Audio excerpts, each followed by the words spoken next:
we are getting exclusive audio from 2024 of Trump, then as a candidate, discussing details of a private conversation that he once had with President Putin.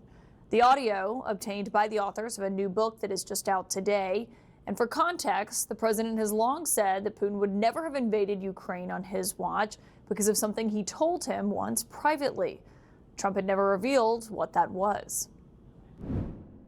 I had a very strong conversation with President Putin, and he understood, and I won't go into the great details of the conversation because nobody has to know that, but I will tell you, it never, ever would have happened. I don't want to say it, but did they fear me? I suspect they did.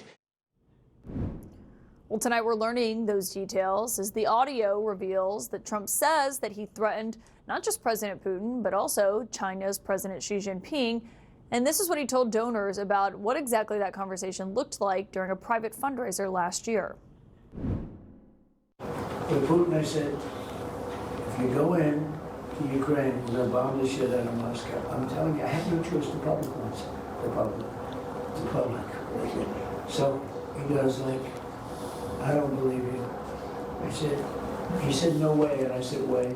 And then he goes like, I don't believe you. But the truth is, he believed me 10%. And I told you this, he believed me 10%. Then I'm with President Xi of China. But I said the same thing to them. I said, you know, if you go into Taiwan, I'm going to bomb the shit out of Beijing. He thought I was crazy. He said, Beijing, you're going to bomb Beijing. I said, I have no choice. I got to tell you, we're going to bomb Beijing. And he didn't believe either, except 10%. And 10% is all you need. In fact, 5% would have been okay too. And we never had a problem. We would have never had a problem. The Trump campaign declined to comment on the content of what you just heard there, but the three deeply sourced reporters who acquired that exclusive audio are joining me now tonight. Josh Dawsey of the Wall Street Journal, Isaac Arnsdorf of the Washington Post, of course, also Tyler Pager of the Times as well, are all three the authors on the book that is out today. 2024, how Trump retook the White House and the Democrats lost America. And Josh Dawsey, I mean, you obviously have covered Trump along with me for years now. Given the audio of what you heard the president saying about Putin then, I wonder what you made of how fed up he seemed with him today. Well, I think what he was trying to tell the donors there, Caitlin, was that he could have deterred this. He could have stopped this. You heard him say on the campaign trail, if you reelect me, I can stop this immediately. And it's clear Vladimir Putin has not been listening to what Trump wants, right? I mean, Trump says, I've been doing all these calls, they're frustrating.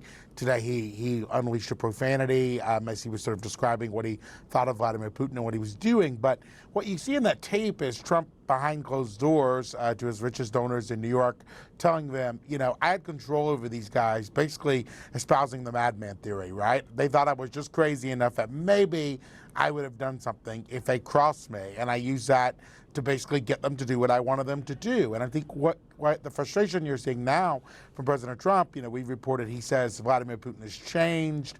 He makes all of these comments in private about how he used to think he had a better relationship with Vladimir Putin. And I think Putin's just not listening to him. Putin's not listening to what Trump wants him to do.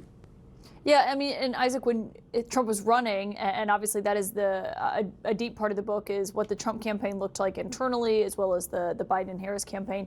But when he was running, the argument that he made to voters was, I can fix this. I can handle this. You know, Putin is scared of me and intimidated by me, as Josh mentioned there. And now here we are, that he's been in office for several months and is realizing that Putin isn't showing a lot of interest in getting the deal that Trump wants here.